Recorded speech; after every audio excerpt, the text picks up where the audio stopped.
Shalom bien-aimés dans le Seigneur. C'est le prophète Papi Kouyekula Joseph. Nous sommes venus une fois de plus pour vous apporter la parole du Seigneur. Et ce matin, nous allons parler sur un petit sous-thème qui va fortement nous aider. Nous allons parler sur les 7 familles vendues au diable. Et dans le livre de Josué, chapitre 6, le verset 26, la Bible dit ceci. C'est fit alors que Josué gira en disant, maudit soit devant l'Éternel l'homme qui se lèvera pour rebâtir cette ville de Jéricho. Il en jettera le fondement au prix de son premier-né et il en posera les portes au prix de son plus jeune fils. Voilà, bien-aimés dans le Seigneur, nous voulons vous parler sur les 7 familles vendues au diable. Vous savez, dans le domaine de la délivrance, il est important, avant de commencer, de se rassurer si on a la possession de l'endroit ou du milieu auquel on se trouve.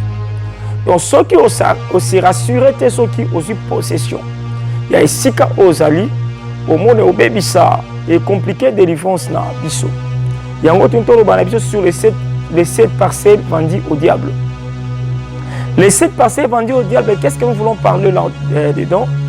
Tinto lobela ba étendi à ma belle oyo diable déjà teka. C'est-à-dire oh déjà ba teke par na Satan. Les esprits ont vendu les étendues de terre au diable. Satan déjà ba teke la ma belle o ba teke la imposa maintenant ba style ya vie o esengeli ba to banda ko vivre na espace ma belle wana. Et on te ba les 7 parcelles vendues au diable. Les autres tu autant que ça les solo à Josué a maudit Jéricho. Alobi mutu nyonso komeka ko tonga ko rebâtir Jéricho. Tango nga banda abungisa mwana liboso et petanga aussi sa abungisa mwana ya suka. Et alobeli mabele akei. Après ko kenena yeba neleki mutu moko ayepa nga banda ko tonga et akufeli mwana liboso et à la fin ayokufela pe mwana suka. Pour dire que mabele ezaka na possession, mabele ezaka na pouvoir. C'est balobeli mabele et mabele peut compliquer vie. Il peut arriver dans votre vie, vous avez vaincu le combat de la famille, les réclamations familiales, vous les avez vaincues. Maintenant, mabele au vendi.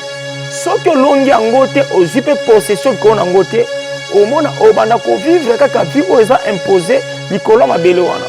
Quand bien même que la Bible nous dit, tout lieu folera le plan de vos pieds, je vous le donne comme je l'ai dit à Moïse. Nous avons appelé ça biso mabele esika totie matambe. Mais avant yango esenge toyeba mabele nini otozali espace ni toza to yape comment ko condamner ba force ozala qui imposer na ba mabele wana.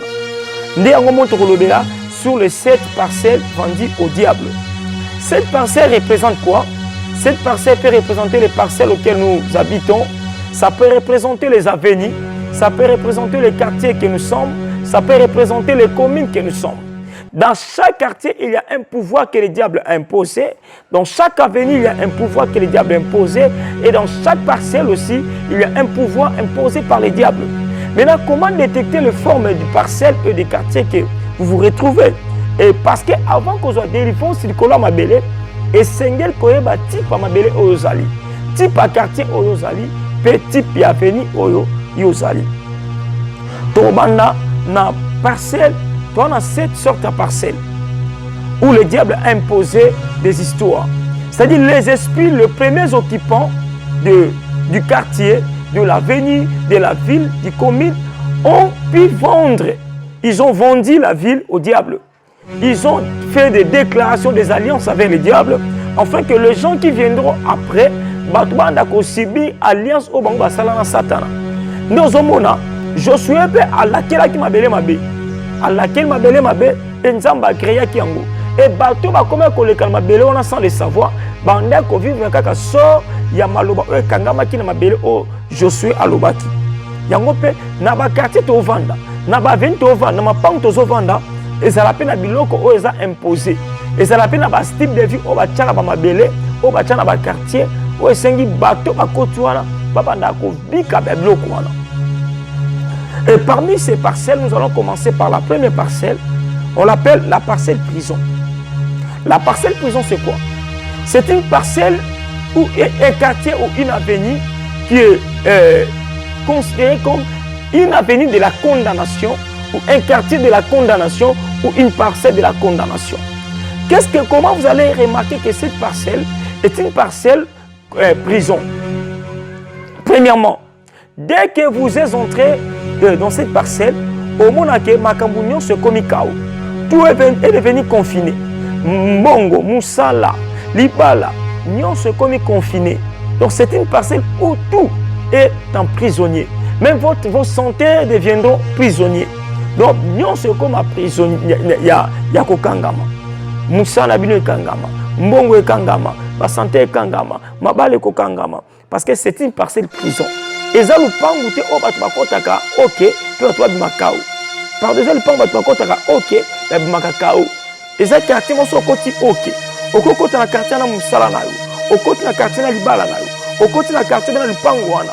Na Libala. Na Moussala na yo. Au côté de la quartier, na Mbongo na yo. Mais tant que Obima, Obima Kao, Otika Nyonso, parce que c'est une parcelle prison. Une parcelle prison, c'est une parcelle où tout est condamné.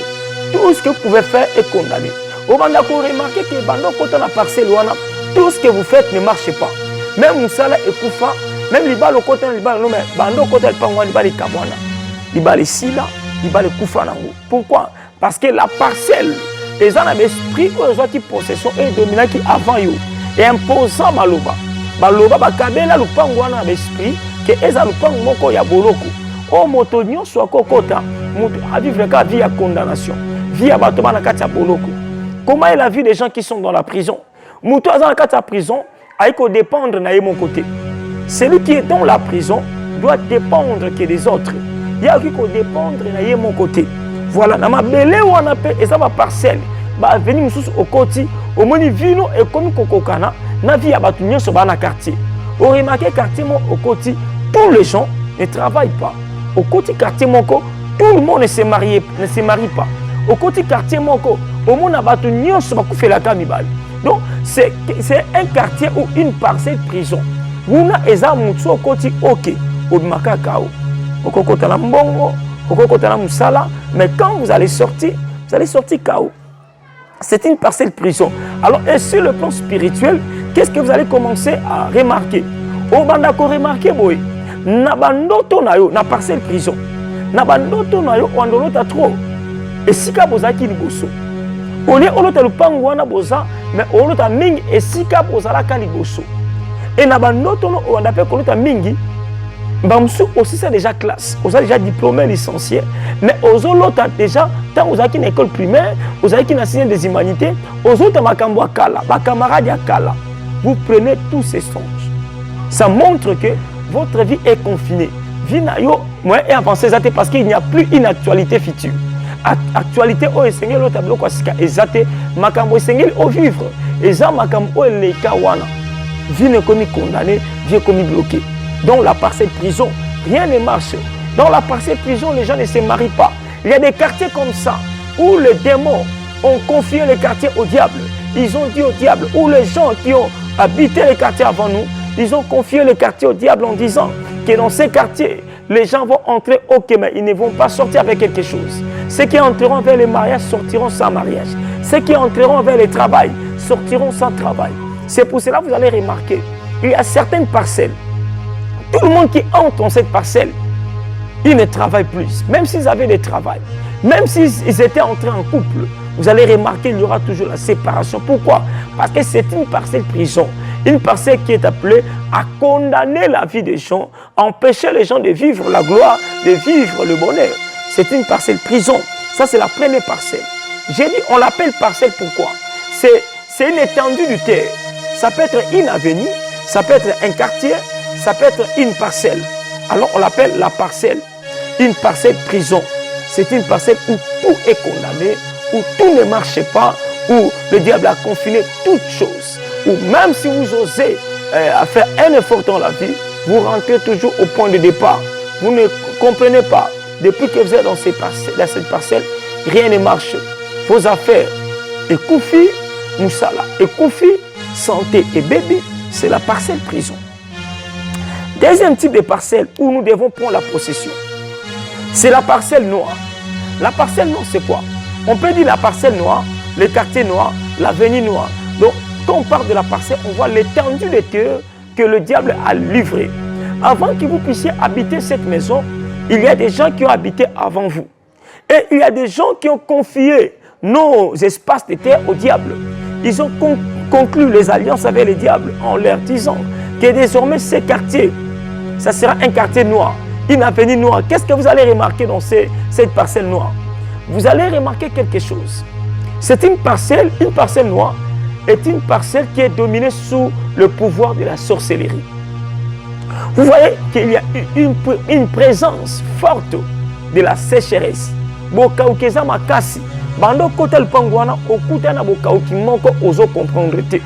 Bokauki kota na kata parcelle wana. On remarque même avenue quartier Bozali que bondoki misala bondoki eza makasi. Batu ba émerger kate.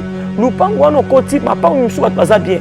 Mais quand na kata lupangu yozali batu nyonso mayanje zo kota.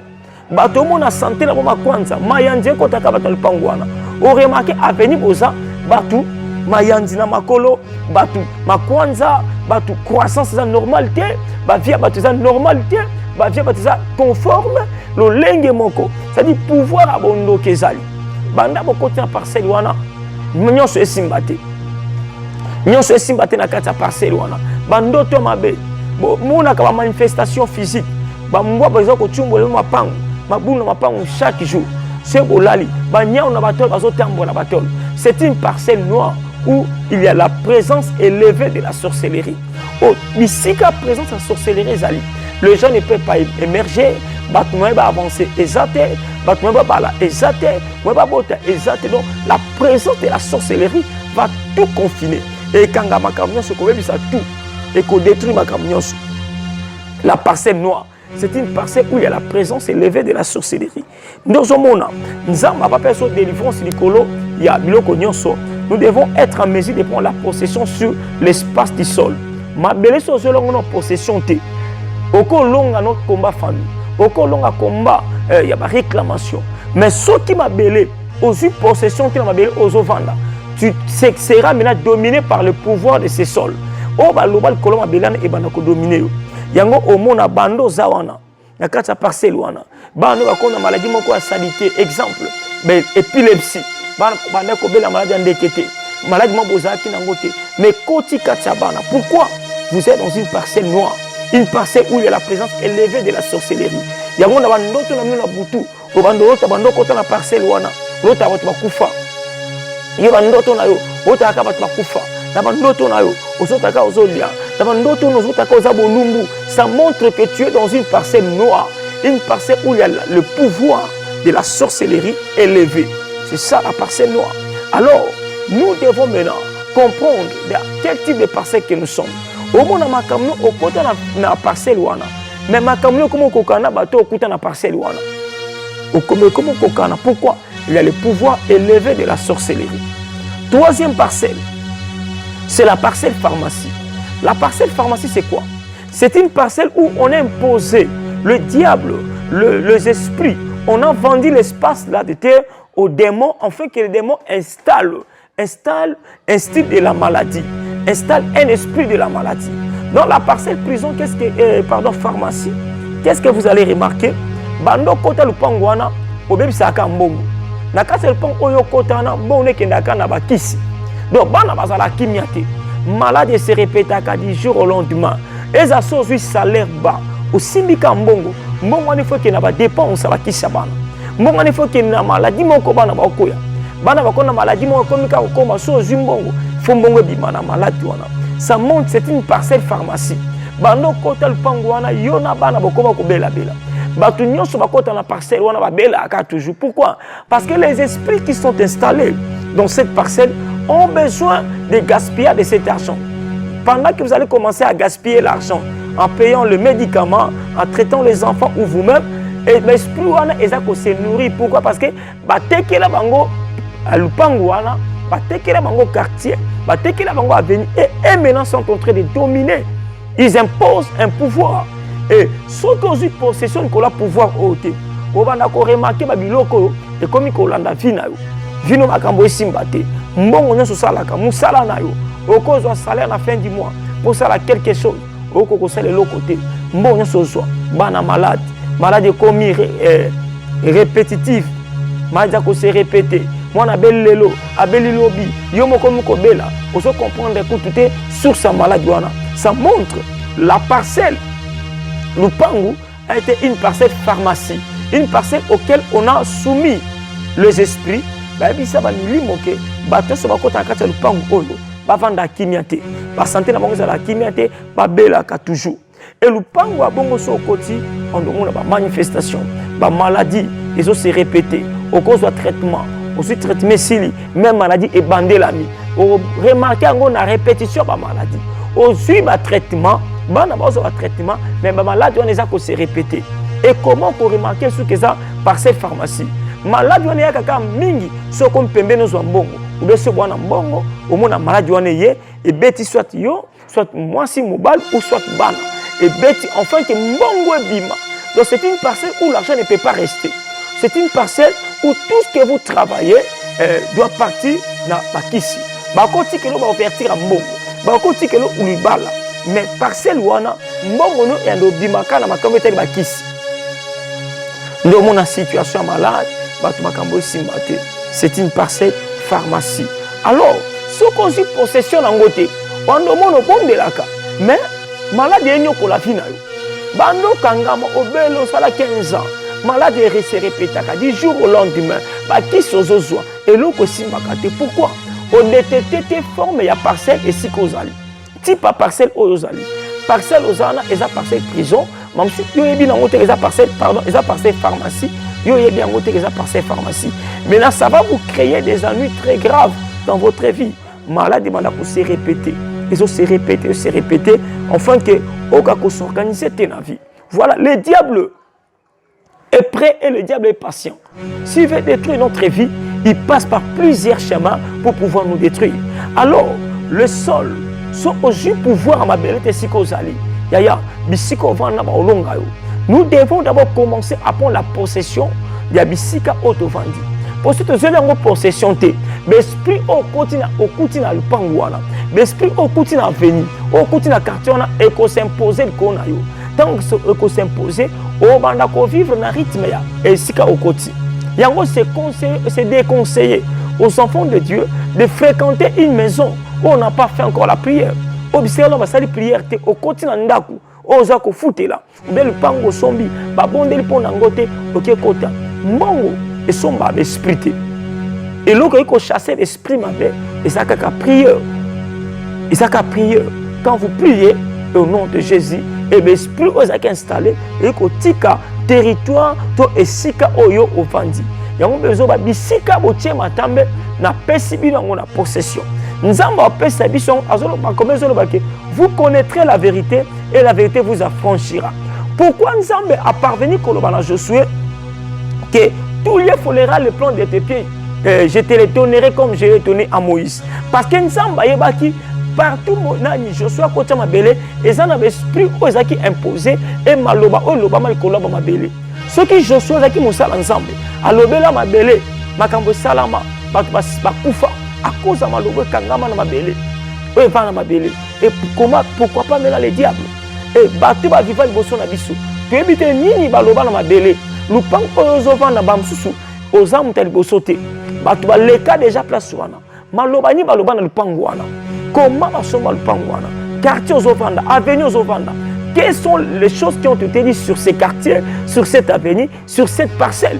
Tu dois être un homme spirituel pour pouvoir détecter type ya parcelle oyozali. Petit peu avenue ou à quartier et sika ozali. Donc si vous vous retrouvez dans une parcelle pharmacie, c'est une parcelle où vous serez en train de faire des dépenses chaque jour. Votre vie sera la vie de dépenses. C'est mal les dépenses qui vont partir dans le médicament, le soin de santé, on va dépenser. Ozoka salaire moi na beli. So ozoka salaire yo moko beli. Ozu salaire moba na beli. Donc on a tourner bongo pour empêcher bino beaucoup ka kosala et l'autre côté na vie. Beaucoup ka s'organiser te na vie. Et tant que vous connaissez ça, ça appauvrit maintenant votre vie. Il n'y a pas moyen que tu puisses vivre la gloire de Dieu. Quatrième sorte de parcelle, c'est la parcelle cimetière. La parcelle cimetière, c'est quoi? C'est une parcelle où on réclame le droit du sol. C'est-à-dire, ils ont pas un sous, parce que bakotaka, au nombre de kotaki te. Mapango wana bakufelaka bato. Mutu nyonso akota na parcelle wana abimakaka na moins. Soit kotaki 5 personnes, 3 ou bien 2. Soit kotaki 4, il y a des parcelles où on déclare le droit du sol. C'est-à-dire, ce sont des parts au diable à sala. Au esprit, basana ba esprit, basana satana. Baloba ke mabele o na venu auto vandi. Mutu nyonso akota na venu o akufela kamwana, akufela mobali, akufela mwasi. Et ça na ba venu mususu okoti ba venu mususu.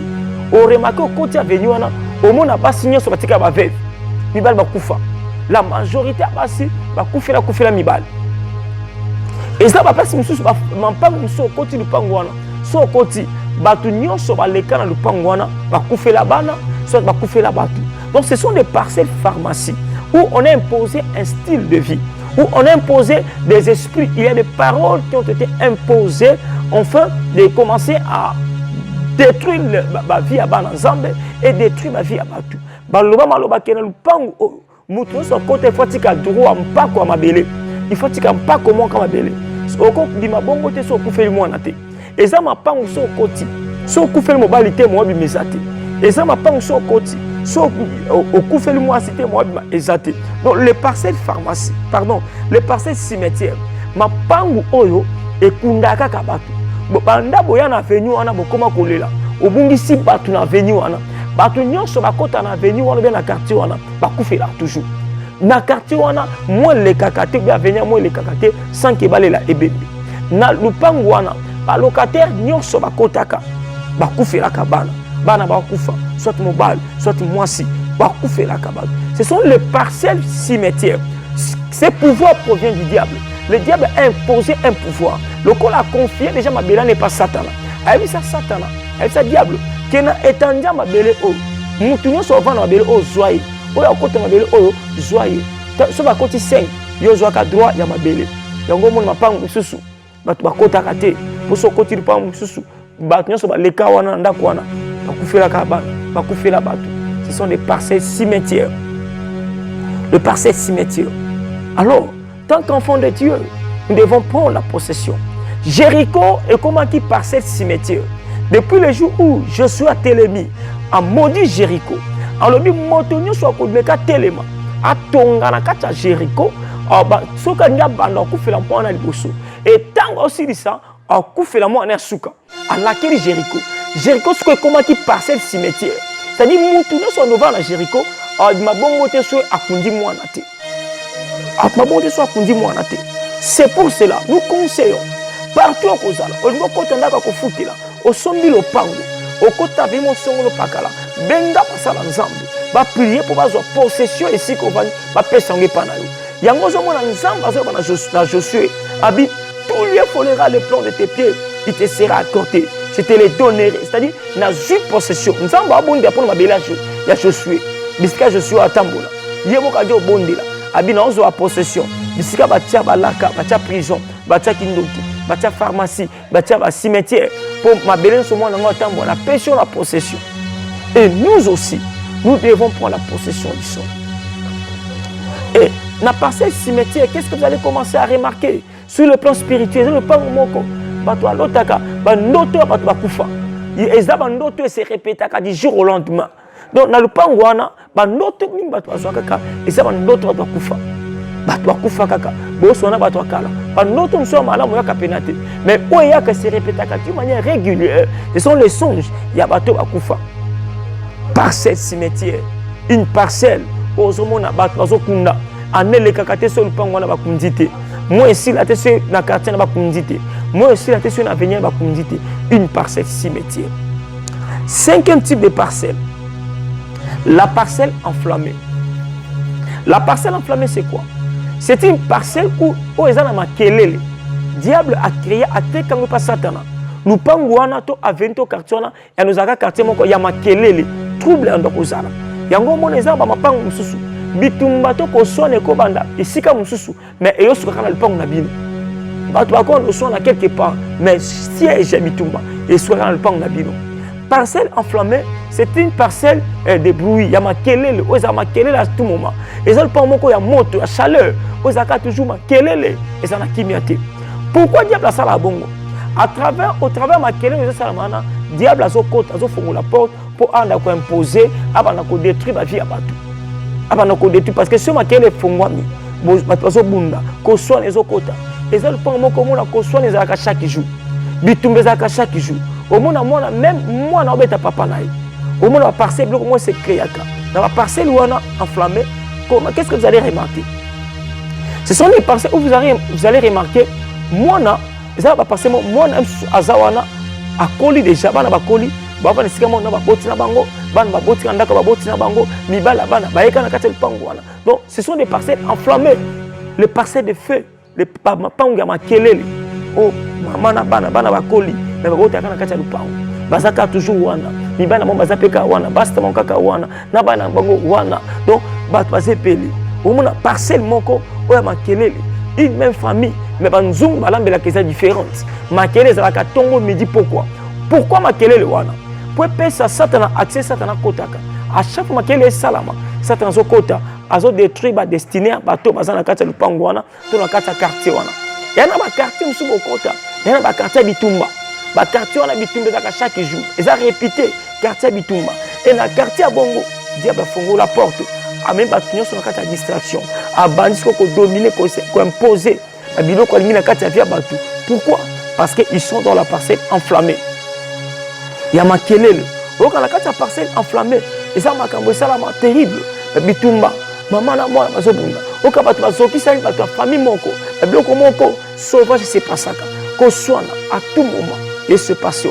Et na wana omona nzambe moyen ça la eloko ezati parce que Satan makelele wana et fongola Satan la porte à kota abanda ko imposer ba makambu kola bato ba vandi likolo quartier à boule.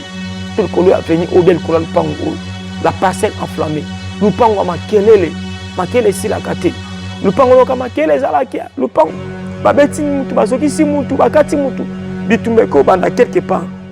Mais souka nango. Et yoko souka na kati le pango wana. Ça montre que c'est une parcelle enflammée où il y a la chaleur, où il y a le bruit makelele chaque jour. Pour que ça Satan a accès diable à kota. Une autre forme de parcelle, nous avons la parcelle lieu aride. La parcelle lieu aride, c'est quoi? Bien aimé dans le Seigneur, nous vous conseillons. C'est pour ça que la Bible nous dit, nous devons rendre gloire au Seigneur dans toutes circonstances. Il faut prier dans toutes choses. Même si vous prenez une nouvelle parcelle quelque part, vous achetez une nouvelle parcelle où personne n'a encore habité, il faut appeler les hommes de Dieu pour prier pour cette parcelle et vous donner la possession de cette parcelle. La parcelle liée aride, c'est quoi? La parcelle liée aride, c'est une parcelle, ce sont d'abord les endroits non habités. Bon, moi, c'est trop semblé là. Dans l'église, des réveils, des séances, tout ça, mais tout le bas. Tous les minutes, on va te voir comme si Bikauka. Bisika Bikauka, on est là, Bisika, tu as vendu la carte. Avec un lié aride. Tu vois que quelqu'un a Bisika Bikauka, quelqu'un va dans le lié aride. Quelqu'un a Bisika Bikauka. Et ça, Bisika, mon bandro, mais ça, Zamba. Mais tu as vendu la carte, tu as comme à péter. Mais au monde, on a tant mon corps, Bisika, on va comme au thé, ma belle. Bah, t'es qui ma belle, on a, bah, tu vas sombre, ma belle. Tant, bah, tu vas sombre, ma belle. Bon, on va coach, bah, tu vas sombre, ma belle. Mais il y a qui m'a belé au sombiwana est rempli des esprits divers. L'esprit belé est zakuna parce que quand le bagage yo mo avec ken biska bikauka et vanda kuna. Tant jusqu'au zuma belé wana, l'esprit wana est comme na yo. Parce que l'esprit wana lié aride. Soko bonne pour nangote et ko tunkanda ku bongo. Ni ndomona. Na ndakuna to na lipango wana to na quartier wana, on demande ba mystique moko boy. On demande un mot bovana butu. On a une apparition mystérieuse. On a une apparition mystérieuse. On a une apparition moto. On a une apparition on demande à l'homme que ça. On comprendre on comprend que mutakufa.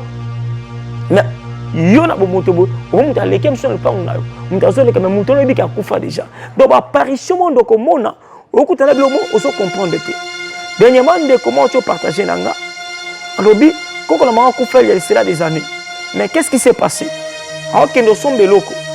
tant on a bima que son belo qu'on a quartier en pisika baza amoni mutu mazo ande na si abaluki bo ata ko ko na bon ese batira mo na bien maman ka baluki alimu na physiquement ya ko supporter te aso ndiye appliquer Christ et puis la zongi aye pas zonga ndako ngaka ta prince amoni ko komobi katanga prince asimbela kati ba comme na kati prince aye bisi alobi batira mo na bien il y a bien battre mon bien là comme la souka prince a traversé a ticket pour que la oui ça nga boyoza nani tant nga tali mutu a sauté mutu a disparaître ba parcelle lié aride et ça parcelle moko bisika to bonde laka to bois kamino mo mabe bili mona ki no va na parcelle lié aride tant we vendu wana et c'est fondé wana yo aussi parcelle moko banda to va vendre tekelio benga to bonde la ponango parce que ça a esprit belé o ezaka to wana sika yango mo eza banda ku mususu au lequel le pangwana ok ceux qui ont téléméo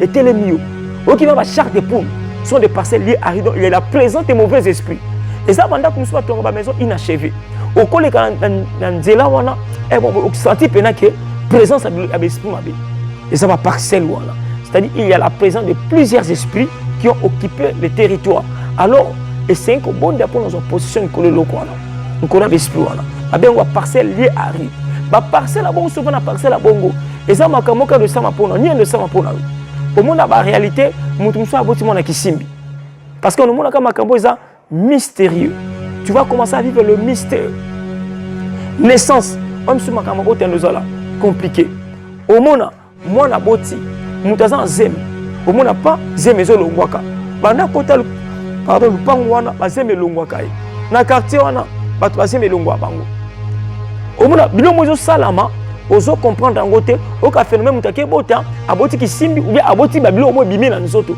ba apparition bilo comment et ça ba présence avec esprit wana ezo côté bando et ça la kati ya batu et ça la kati ya batu to et ça lié à rite et c'est une possession ko na so sur possession te vieux à la menacer au monde musale za la menacer wa ndola na butu oso bazo ko beta yo on doit remarquer sur la parcelle liée à ride. Et bien, on doit remarquer, au cause en est la mode de l'ata. Et la mode de c'est déjà, mais on loue la mode de l'angote. Place de on loue au monde d'angote. Mais un autre résultat, au monde de c'est il y a des disparitions de biloko d'une manière mystérieuse. Au monde même dans nous autres, on a apparition de biloko mystérieuse. Même si j'ai commis avancé, mais par rapport au développement des moutons azalaka, même si au senti Babylone et ça la maté. Je connais une jeune sœur, aujourd'hui elle peut avoir 30 ou 35 ans, mais jusqu'à aujourd'hui, elle n'a pas de sein. Il y a ma belle été. Pourquoi? Parce que le pango a vendu. Place va vendu, et ça en domo lié à rite. Bande konaye au hasard, les mêmes problèmes. Donc, la main, on dit des balles. Comme on a joué la main, ils vont se casser et zapper. Donc, ce sont des parcelles liées à rite où il y a un pouvoir. Il y a un pouvoir de la sorcellerie, une force qu'on a attribuée à cet espace. On a belé un peu son pouvoir moko. Yotango on va dans milliard bon aux gens en possession te. Vino on nous a dominé chaque jour, du jour au lendemain. On demande à bolamte, on demande à bolamabanaté. Il y a un bal on demande à pourquoi? Parce que au découvrir namte, bah esprit au peraka, na mabele aux ali, peut au découvrir namte puissance et cette colonne belé aussi peut en possession en côté. Lupango Asuka. 7e parcelle, c'est la parcelle mère. Lupango Yamai, la parcelle mère. Lupango Yamai Zani. La parcelle mère, c'est une parcelle qui est dominée par les esprits des eaux. Au moins, les gens ne mususu, pendant au côté du Pangouana, yo moi stombal, au comment ming esprit à masturbation. Pendant au côté du Pangouana, au comment menacer ma mari de nuit. Dans le Pangouana, pendant tout cas, nyon solotaka. Soit mobile foyan ayelo na butu, soit moi c'est na butu. Dans 4 parcelles mère, ils ont un pouvoir ya mai, ils ont coopéré. Au moins, dans le quartier, avenue Moko, bana basi nyoso ba ya quartier na Bandumba. Kindumba, et ça, nous pas bando côté le Pangouana. Kindumba, bateau Mobulu, donc impudicité exagérée. Pour un pouvoir à mai, ils ont ça le cola le Pangouana. Et ça le cola avenue, le cola quartier wana. Et on a ba quartier so côté bana basi ba la raté. Ata muso a prédoté bango pata ko prédoté pété. Babo taka na banda kuna bango. Basala Kindumba. Ce sont des pareils quartiers. Oyo mon appel batum baza dominé, ma pas muso ça, batum so mon baza dominé le pouvoir il y a un mari de nuit. Pour pouvoir devenir un pouvoir mari de nuit, et ça a une réaction physique. Pour une réaction physique, on ne pas naïe. D'abord, conséquence en mari de nuit, au physiquement, soit moi sur le bal. Ça t'as esprit, il y a masturbation. Avant de commis c'est ça y est mon co. Au moins soit commis c'est ça y est mon co, soit mis c'est après regretter. À cause de la décision atika, mais quelque temps à revenir la même éloko. Pourquoi? Parce que anakati a parcelle mère, ngouya ya mai ndeza ko kambai. Aussi longtemps à un pouvoir le cola ma belete, l'esprit mari de nuit n'est qu'indété. L'esprit wana il y a masturbation et qu'indété. L'esprit il y a impudicité et qu'indété. Et ça parcelle mon peu au boka mutaza na masque de vieillesse. Au moins mutaza ko la bien. Un certain moment au moni beauté mutu changeaka. Mutu akito un mois bité bela ba bouton lelo. Un mois bouton zate, un mois bouton zongi, un mois tenti encore chaba futa. Ah meka mo esimbate. Un mois le quoi ba mikolo, un mois le maison ya ba gel, un mois le mikolo ba changement figure. La personne est dans une parcelle mais nous pas en maille. Au esprit ya maille et ça coopérer ils ont détruit. Na ba parcelle a bon bondo to monaka, au mona papa a violé moi naé ou bien bandeko na bandeko a violané. Et ça la parcelle wana au inceste et salamaka. Au moins na kata même parcelle wana ba ta même famille baso bimana. Donc ba ta même famille, ba sa famille moko. Mais ba passa rapport ba 500 auto ba bimaka maman bimana moi naé, papa bimaka na ba naé, bandeko entre moi ba bimanaka. Ba comment ko tela na ba drogue na mai o so lali, musoyi abimina ndeko naé. Ce sont de pareilles parcelles. Au moins na kata na ote mon abotana tata naé, o abotana maman. Donc ba biloko a bongo, c'est dans la parcelle mère. Au esprit à maille, ils ont s'imposer. Au mona na ba quartier bongo, ma pango a bongo, bato ba la kati. Et ça ma pango sur bato soit foutu la wana, mutatika la bala zati. Dès que côté le pango on est abana bazaki bien, muto abana et baby, bana ba vie impudicité. Na kati le pango wana, au mona bato ça l'appelle le remonter. Bato ça le monter et surtout na bana mibal. Si on a kati parcelle mère, à cause c'est le monter na bongo. Au monde à mon tour, esprit makasi ya masanga. Esprit makasi ya masanga, esprit à dépense. Avant de dépenser trop, nous sommes en joie, vie d'ailleurs comme à basi to masanga. Donc il y a de raisonner, c'est qu'un bon est sili, bah quand un raisonnement n'est pas un bon. Ce bon on est sili, on a zongeli kokanisa qui a un projet au sala. Mais ce qui bon est joami, makasi comme na masanga, pe na ambiance, pe na basi. C'est le pouvoir de la parcelle mère. Alors, n'a pas cette parcelle au totangi, la parcelle prison. La parcelle noire, la parcelle pharmacie, la parcelle cimetière, la parcelle enflammée, la parcelle lieu aride et la parcelle mer. Nous sommes eza mouton que si qu'on vend, eza biloko kuta na ngo.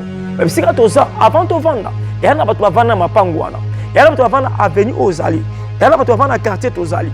Ba loba pe makambu, ba tu vas te comme avenue et pas satana. Ate ka habiter ngala moni ko bo mabana ngate na pesio avenue o. Ba tu nyonso ba vendre avenue o. Sala bango boy bana nyonso mibali o ba kota na avenue o rendre la vie na bango malheureux bana basi so ba kota na lopang o avenue o ba bala kate ba bota kana banda kuna bango mais so ba bota kate donc le diable peut faire imposer des histoires imposer la parcelle wana. Maintenant qu'est-ce qu'il faut faire? Au cause de délivrance n'est dans la famille aussi délivrance ya famille mais ce qui m'a belé aux yeux longo possession té et longo et ça la maison té aux ala dominer la pouvoir ya mabelé.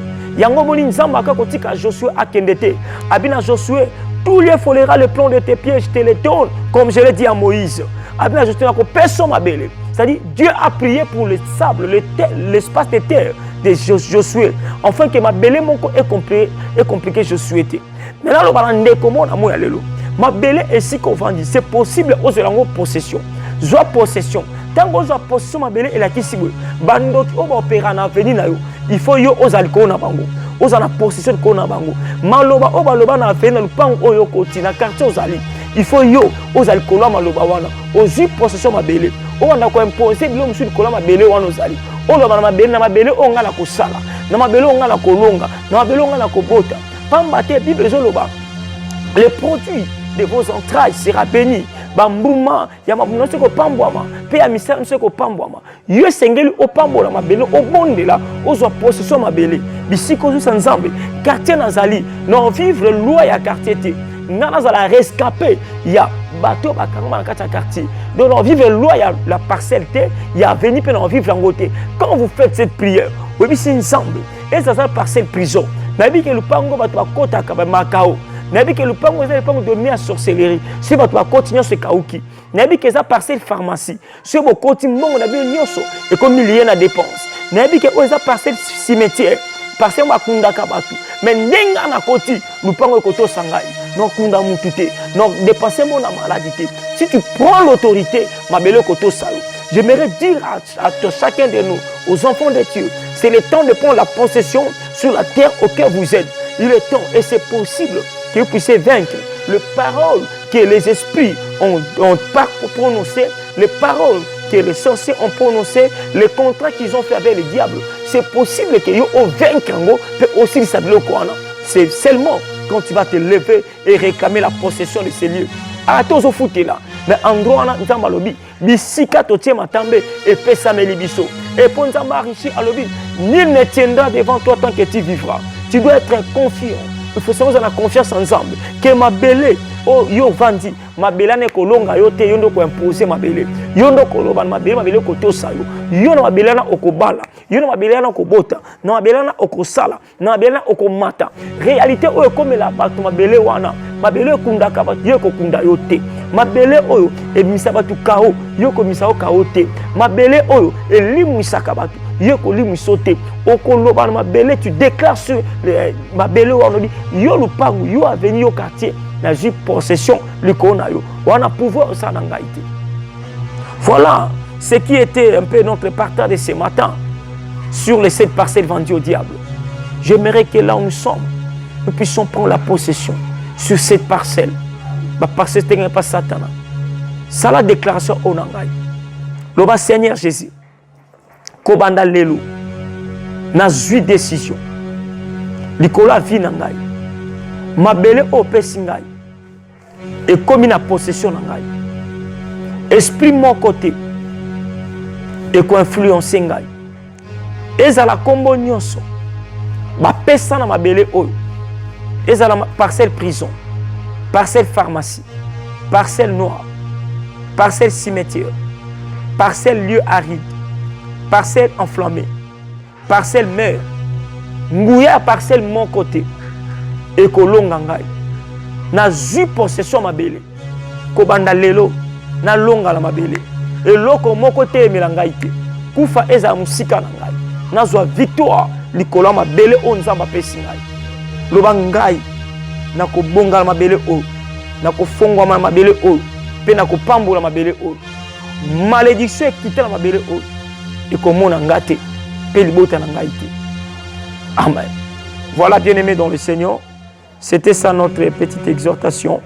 Nous vous supplions de vous abonner sur cette chaîne YouTube Prophète Papy Aigle TV et n'oubliez pas surtout de partager ces liens afin d'aider certaines personnes à pouvoir aussi bénéficier à cet enseignement.